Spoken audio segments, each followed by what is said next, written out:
Inilah kisah Kenshin dan Kaori, seorang pemuda kaya yang menyamar kerja sebagai cleaning service. Versi Kaori TV, episode 285. Setelah Iwan memutuskan kerja seperti biasanya, ia pun saat itu minta izin kembali ke tempat kosnya. Dan kini Iwan sedang tidak kerja. Ia menunggu besok pagi. Iwan yang di tempat tinggalnya saat ini sedang mencoba-coba baju yang dibelinya kemarin sewaktu di London. Sementara Ririn yang tiba di perusahaan tempat kerjanya Kaori. Ririn itu kini telah bertemu Pak Henry, pimpinan di situ. Setelah menjelaskan tujuannya, Pak Henry yang memang mengerti akan maksud kedatangan Ririn. Ririn itu segera dipersilahkan untuk menuju ke tempat yang dimaksud. Berjalanlah dirinya dengan diantar security lagi. Tak lama berselang, hanya beberapa langkah, Ririn pun tiba. Security-nya mempersilahkan. Kemudian ia pun masuk. Saat Ririn ada di dalam, Kaori langsung melihatnya. Ia pun jadi bertanya, "Kok Mbak ini yang datang ke sini? Ada apa ya?" "Bukannya Mbak itu juga temannya Kenshin?" Kemudian Ririn itu membuka salam, menjelaskan maksudnya. Ririn pun berucap, "Maaf sebelumnya, untuk kakak-kakak di sini. Mbak dan Mas sekalian, saya datang ke sini karena tugas dari kantor pusat. Perkenalkan, nama saya Ririn. Oh ya, sebelumnya, saya juga minta maaf kalau kedatangan ini kurang berkenan." Lalu Ririn menjelaskan tujuannya, yang ingin mengajarkan materi tentang manajemen perusahaan yang berstandar internasional untuk digunakan nanti dalam tugas pekerjaan yang akan dilaksanakan. Tak lama lagi, di sela itu Ririn ditanya oleh seorang lelaki yang ada di situ, "Maaf sebelumnya Mbak, apa materi ini hanya untuk kita yang kerja di sini, atau untuk hal kepentingan yang lain?" Ririn pun menjawab, "Mengenai masalah itu, ini Mas, karena ini memang khusus. Kan kemarin kami sempat mengikuti meeting di London. Jadinya manajemen ini hanya untuk dimaksudkan mengerjakan masalah pekerjaan itu. Singkatnya, sebagian laporannya akan diambil tugas oleh orang yang di sini, tentunya dalam bahasa Inggris dan peraturan yang ada di sana. Nah, ini saya di sini akan membagikan bagaimana cara mengisinya, membuatnya, dan menyelesaikannya." Kaori yang mendengar penjelasan itu, Ririn yang baru saja bilang ia yang dari luar negeri mengikuti meeting. Kaori pun segera saja, tanpa sadar langsung bertanya ke tema yang tak ada hubungannya dengan pelatihan ini. Kaori berkata, "Maaf sebelumnya ya Mbak, saya Kaori, masih ingat ya Mbaknya?" Ririn pun tersenyum. Ia lantas menjawab, "Oh iya Mbak Kaori, saya tentu masih ingat." Lalu Kaori melanjutkan bicaranya, "Oh ini Mbak Ririn, kalau boleh tahu, Mbaknya kemarin di London itu, apa ada banyak temannya ya? Dengar-dengar nih, anak pemilik perusahaan ada yang ikut ke sana. Apa benar ya itu?" Teman-temannya Kaori pun bisa menerka. "Itu maksudnya Tuan Muda." Ririn pun demikian. Ia lantas menjawab, "Iya Mbak, banyak temannya, termasuk yang Mbak sebut juga ada." Mendengar jawaban itu, Kaori pun mengerti. Ia lalu mengira, berarti Kenshin hari ini sudah pulang. Dalam hatinya, dalam benaknya, Kaori berencana nanti akan menelponnya, dan pelatihan pun dijalankan. Ririn menjelaskan semuanya, seperti apa yang diketahuinya.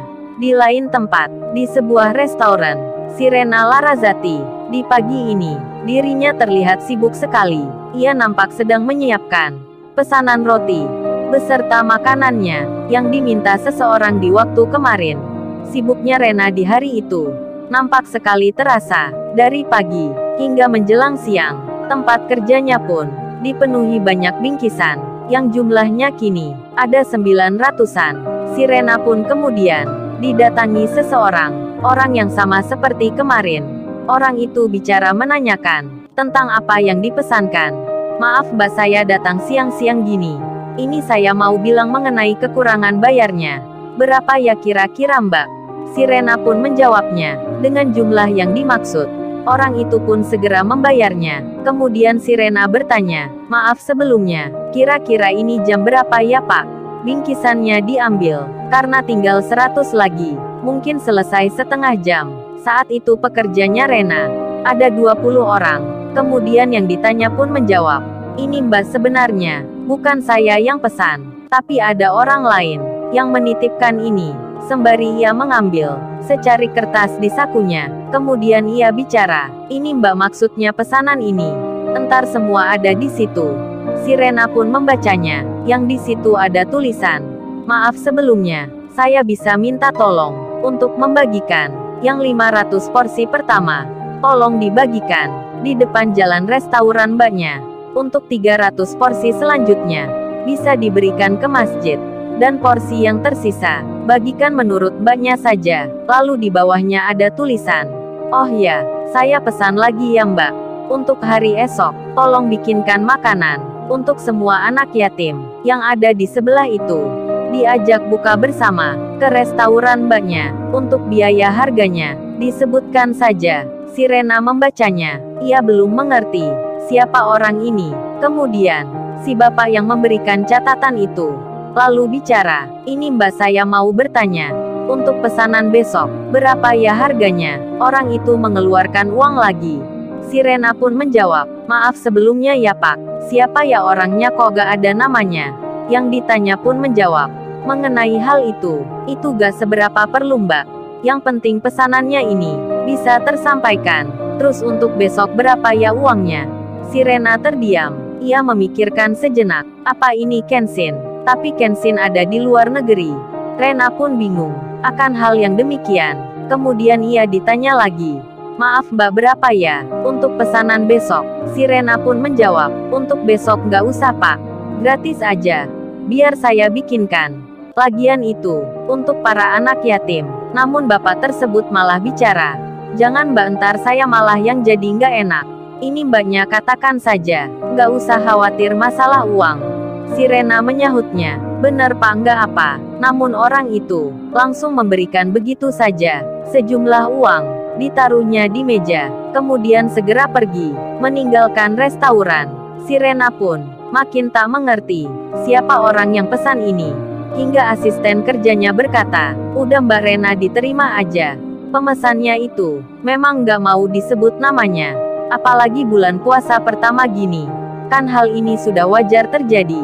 Banyak orang di hari ini yang berlomba-lomba beramal, menyumbang makanan, berbuat kebaikan.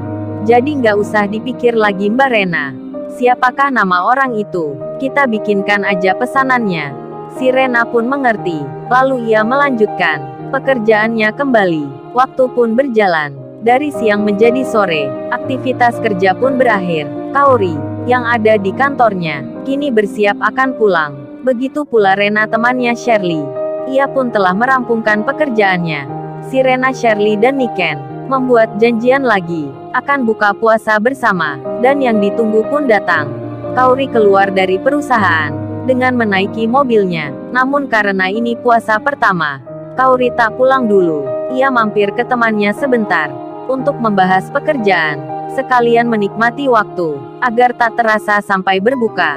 Saat itu Kaori belum melihat handphonenya, dan sore pun tiba, tepat jam 5 menjelang petang. Kaori memutuskan pulang. Ia melewati jalan yang sama seperti kemarin. Begitu pula Rena, Shirley dan Niken. Mereka yang akan ke tempat makan. Kebetulan sekali, ada di jalan yang sama. Dan yang ditunggu pun datang. Seperti yang direncanakan, roti dan makanan yang diminta untuk dibagikan oleh seorang pemesan itu, kini sudah bersiap, akan diberikan ke pengguna jalan. Bertepatan dengan hal itu, Kaori pun lewat jalan tersebut. Mobilnya pun berjalan pelan, karena di depannya ada kemacetan. Begitu pula Shirley, Niken dan Rena. Mobil mereka pun kini di belakangnya Kaori. Inilah detik-detik waktu yang tak pernah dipikir sebelumnya. Saat si Rena mendatangi, ia mengulurkan tangannya, membawa bingkisan roti, mengetuk kaca mobilnya, yang di dalamnya ada Kaori. Kaori pun membukanya. Sempat terkaget dibuatnya. Hatinya merasa seperti ada yang lain. Lalu ia pun berkata, "Nggak usah Mbak, terima kasih. Saya beli aja entar di jalan. Makanan itu dikasihkan aja ke orang lain yang lebih membutuhkan." Si Rena, yang tak menyadari jika pernah bertemu Kaori di acara nikahan dulu, ia pun lantas bilang, "Nggak apa Mbak, diterima aja. Ini untuk buka puasa. Lagian bingkisannya masih banyak sekali. Sayang kalau nggak dimakan." Kaori pun menerimanya. Si Rena kemudian melanjutkan. Ia berjalan ke mobil belakang untuk memberikan makanan berbuka, yang di situ ada wanita yang bernama sama dengannya. Saat Rena memberikan makanan itu, Niken langsung memanggilnya. Lo bukannya kamu, teman sekolahku dulu, si Rena Larrazati. Kok kamu ada di sini?